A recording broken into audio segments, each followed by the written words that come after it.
ni Kuya Marles. Hindi ko po alam if alam niya, pero ito po yung pinakauna kong topic nung punta ako nag-Sunday school. So parang medyo natuwa lang ako kasi bumalik ka. Ayan. So, on roads, lead back to Joseph siguro. So, ang verse po natin for today is Genesis 37, 3 to 11. So, ito po yung story ni Joseph. So, para hindi na po natin basahin, ako na lang po yung magkikwento since maiksi naman po yung message. So, si Joseph po is, yung father niya, paborito siya. So, sabi dun sa verse, kaya daw po paborito si Joseph is kasi pinanganak siya ng old age na yung father niya. Parang totoo yung gano'n. Kasi ako na po, pinanganak po ako, 38 na yung nanay ko. Hindi naman po ako paborito.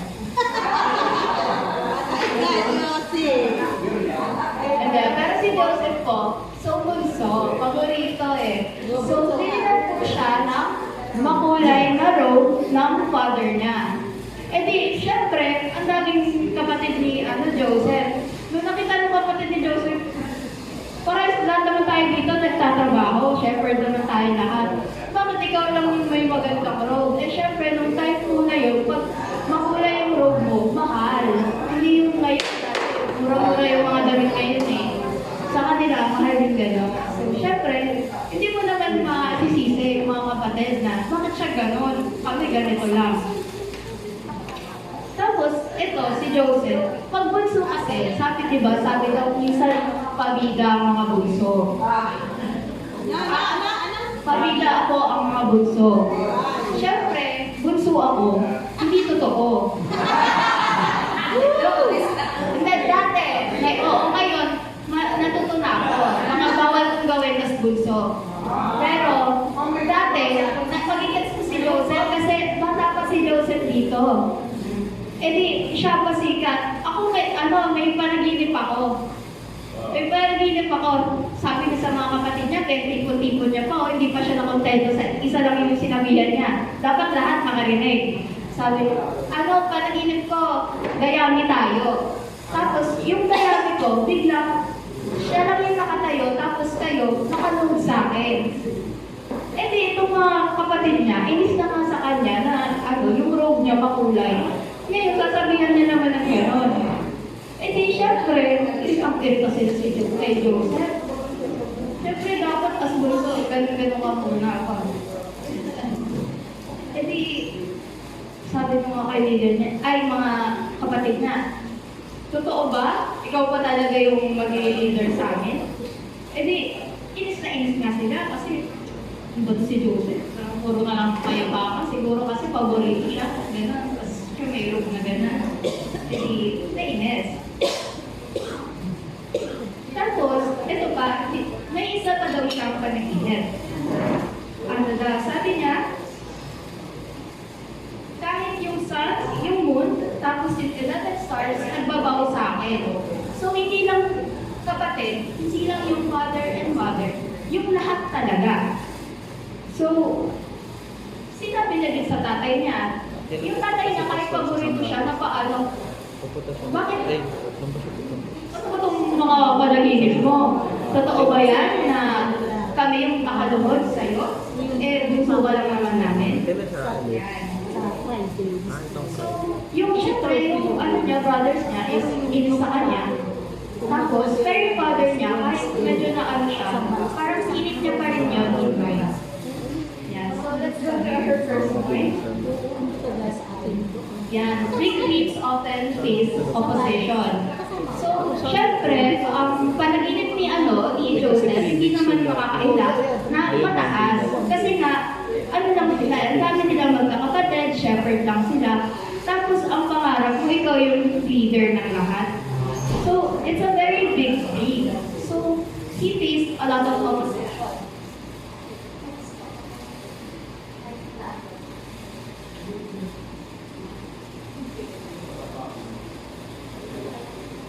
Ayan.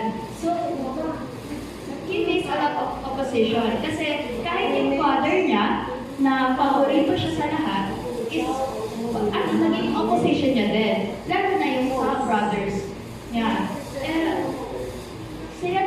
family niya, sila pa rin yung naging opposition. Very common yan talaga. Pag nagkakaroon ng victory is, madalas makaka-face tayo ng questions na, kaya mo ba yan?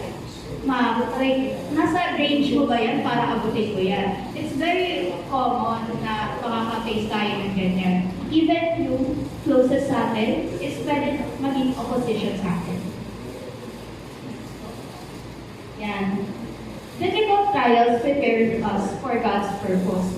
So, yung story ni Joseph, if hindi po kayo familiar, is, di ba po nagalit sa kanya yung brothers niya? Ang nangyari is, pinush down nila si Joseph. Pero si Joseph, hindi siya namatay. So, ang ending ay, binenta siya as slave for ilang pieces lang ng silver. Bale, yung kapatid mo, na-reduce ka to the price of a few silver. Parang sapat lang para sa pagkain para sa isang araw. E di, syempre, for Joseph, this is a very difficult trial. Kasi, kumbaga dati, isa ka lang shepherd sa isang pamilya na madaming miyembro, ngayon, isa ka ng slave. Kumbaga, it really does get worse. Ang rock bottom ay may rock bottom pa. Nandito siya, ngayon nandito na siya. So, ay yung pangarap niya, nandito doon. So, parang more than parang mas, pa siya, lumayo pa siya. It's a very difficult trial for him.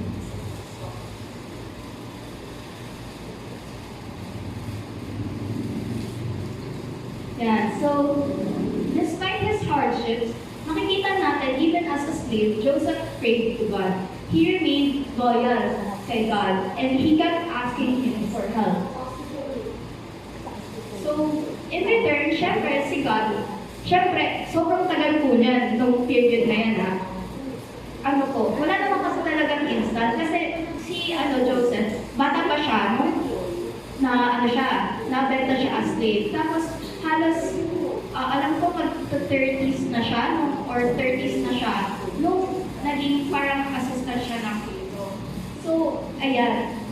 All throughout, sa mahabang period na yon, because of his faith, God remained with Joseph and blessed his work. Ayan. So, syempre, sa lahat naman ng pinagdadaanan ng sa buhay is laging may aberya, laging may problema. Kasi sabi nga nila, di ba, wala namang buhay na walang problema. Tsaka, syempre, di ba, meron nga started from the bottom, now we're here. Yan, sabi nga nila. So, ayun talaga, there's always problems that will arise that can help shape our character and prepare us for bigger responsibilities. Parang message here is that yung mga problems natin is it makes us better in handling situations na syempre hindi ka natin na-face yet. Pero in the future, pag malaki na yung responsibility natin and na-face ulit natin yung that type of situation, by then, alam na natin yung gagawin.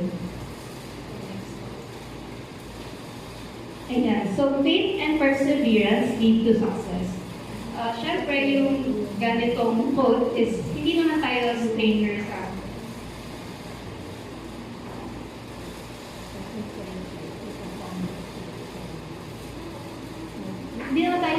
sa ganitong quote. Kasi, di ba, madaming motivation ngayon na ito kailangan mo para sa success, ito kailangan. Hindi naman tayo, syempre, nasa social media time of our life tayo. Parang araw-araw, hindi ka makakakuha ng normal na araw na walang motivation quote na ganyan. Kailangan mo ito para sa success. Ako hindi. Wala akong araw na walang motivation quote. Kasi ang daming sinisend na reels ng nanay ko. Pag hindi ko alam yung gagawin sa buhay, alam ko, pag chinek ko yung messenger ko, may reels yung nanay ko. Very motivational siya. Pinapanood ko siya. Pero hindi ko sinasabi kay mga pinapanood ko. Kasi may time siya nung 60 siya. Purong sinisend niya, mga money bouquet. Share ko lang. Hindi siya related sa Hindi siya related sa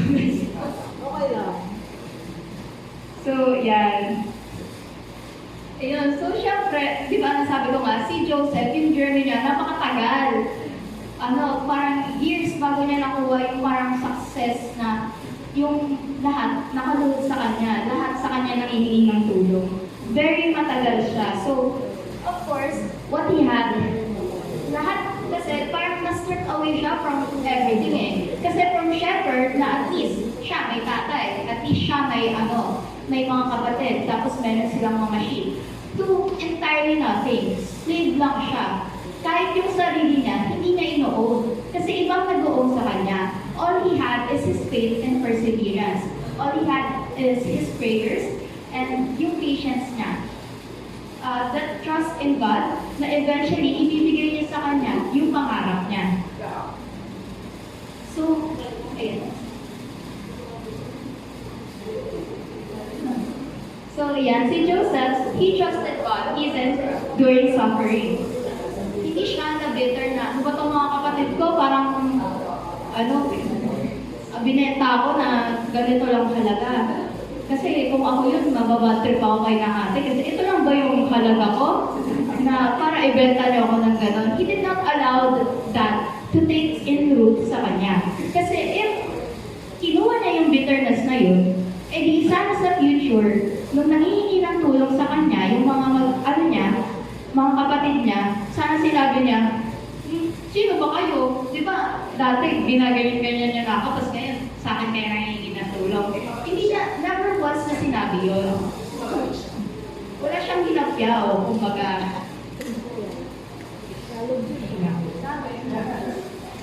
Ayan, pero si Joseph ganon. So, he's a very, model type of, basta, he had faith and perseverance. So, sabi nga sa Romans 8:29, and we know that in all things, God works for the good of those who love Him, who have been called according to His purpose. So, of course, this only reminds us na, si God, He works all things for good. So, kahit walang-wala na si Joseph, wala siyang ino-own, kahit yung sarili niya nga wala, if it was meant for you, sabi nga, it will be for you. You just have to wait your time. Kumbaga, do your best and God will do the rest. Ayan. Big dreams require patience, sacrifice, and perseverance. Ayan. So, last point is we have big dreams require sacrifice and commitment. Yan. So, parang na lang to, conclusion ko. Yan. So, syempre, pag big dreams, hindi naman yan yung basta kinukuha lang. So, syempre, mas alam niyo po yun, kasi I feel like, parang gusto tanda po kayo sa syempre, mas may alam po kayo dito kaysa sa akin. Syempre, ako po, nangangarap pa lang ako. Ngayon, madami na kayo ng pangarap na nakuha. Sa tayo. Pero, kumbaga, syempre, kayo po, gusto namin na kayo sa akin. Pero, ayan po. So, sa ating lahat, alam niyo po na lahat ng mga pangarap na malalaki is may patience, may growth, and discipline. And kung, syempre, hindi naman lahat ng bagay sa buhay ay libre, sabi ng mama ko. We must be willing to endure challenges to accomplish God's purpose. So, syempre, kung you want big things, it also comes with big problems. With, sabi ni Spider-Man, yung sabi So, yun yung sabi ni So, of course, we must be, kung you want better for yourself, you must always prepare yourself sa problems that will come with it. So, So, of course, as I said kanina, if you do your best, then God will do the rest. Because, although, syempre, di ba, may times na you can say na ginawa ko naman yung best ko, pero wala. Yun kasi yun. God but at the end of the day, will help us fulfill the dreams that we have. Yan. So, yeah, thank you.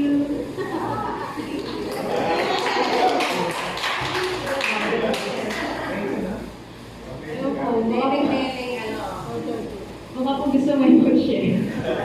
Ang bilis ko na tapos.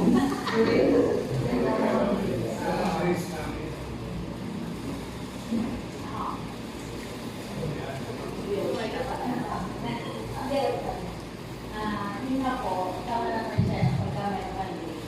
Kaya na namin din sa experience. Kasi, ako po ang bilis ko talaga. Kasi nung sumasama ko sa mga bata sa camp, yun, sa camp. So, sabi ko, gusto ko, maganda ako or nakaipon ako ng pera. Yun talaga yung dream na masasabi ko, na makabili ako ng isang pipwede yung gusto ka ng mga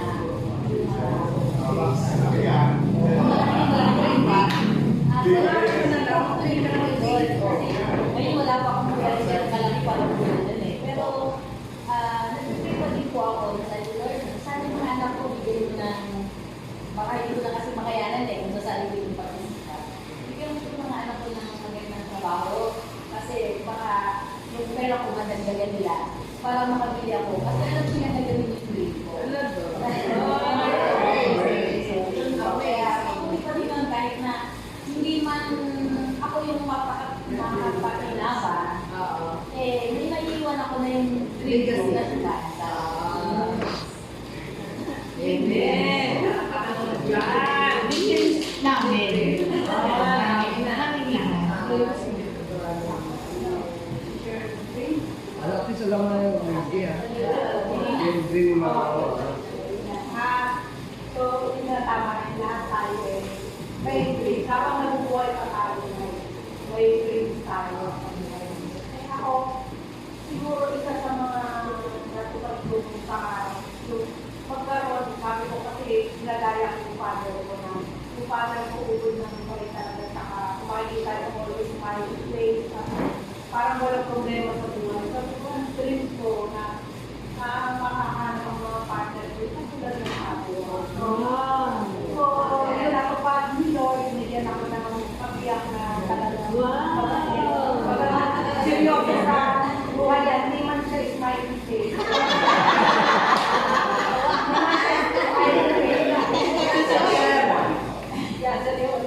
Napapalitin lang na siya, pagkao saka yung mga anak ko na pagkaroon ng mga kabulutin ng mga asawa, pag nasa ganun sa pagkaroon na yung dream mo, pwede mo namin pwede.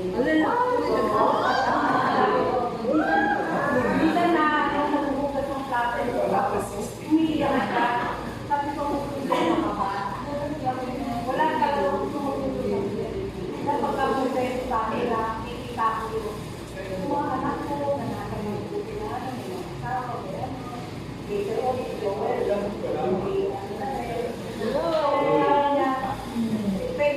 pwede na daw siya. Pag mo tula, sasabay pa tayo.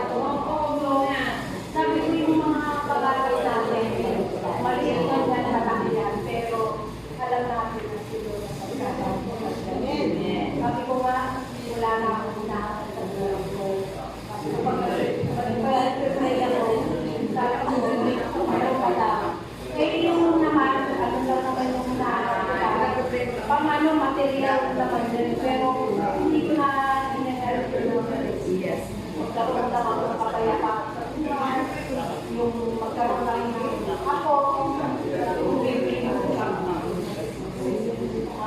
mga kaibigan, kapatid na Lord, at sumigit sa lahat yung habang may lakas pa ako ng mga pag-ibig kay Lord na gagamitin niya ako sa kanyang.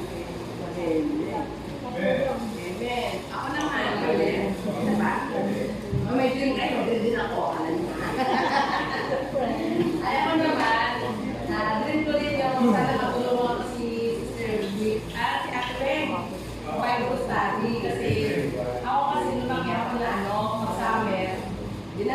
sinasama ko ng nanay ko mag-Bible study doon sa amin na bukid. Tapos habang nag-Bible study, kami pinagluto ng lugo. Bilo-bilo. Kasi katulad ako kayo doon sa Bible study doon sa may pagkain.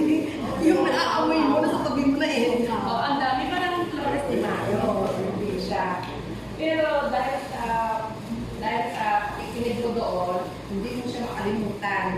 Parang ngayon, parang kung susuportahan natin, di ako na mag-Bible study, ako kasi halos kilala ako sa dita. Di mga diyan mas bata siya ng mga bata, pwede ko silang may kaya mag-Bible study. Tapos, kung hindi naman nakahingi ng sponsor sa mga video may kaya, kahit man naman pag-merienda yung mga bata. Kasi parang naman excited sila pumunta doon sa Bible study. Diba? Kaya, yun naman din yung nag-umpisa doon sa Bible study, yung kabataan mo. Pagtatapos matanda ka lang, hindi mo na makalimutan yun eh. At saka yun na yung mo, parang nagiging dream mo na rin na sana balang araw, makatulong pa rin sa mga bata na yun. Para balang araw, yung landas nila, hindi maligaw.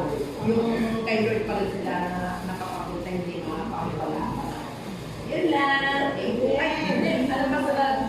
Pinag-pray pa rin yung family ko lang yung sa Amen. Basul, Pastor? Yes. Yes.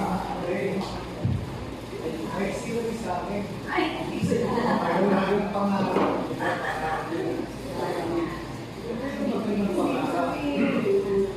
Sabi ng tanda, may pangarap akong hindi na makuha. Ang sasabi ko, maging mapagmahal kahit ako kahit alam mo yung kasi sabi ko lupa eh. Lupa ba tayo? Tayo na magluto.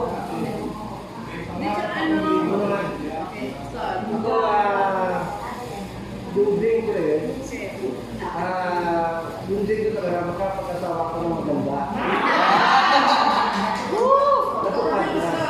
Natupad na, no? Glory to God. Saka, of course, yung isa pang din na inisip ko ay sabihin yung tayo lahat ay katulad sa sabi ni Paul, no? Sabi niya, yung ating character is becoming like Christ. No? Kasi sabi ni Paul, sabi niya, my heart is like a travailing woman, no? Giving birth to a son until Christ is being formed in you. So, hindi yung puso natin hindi masaya, until na si Christ talaga makita sa buhay natin. Amen.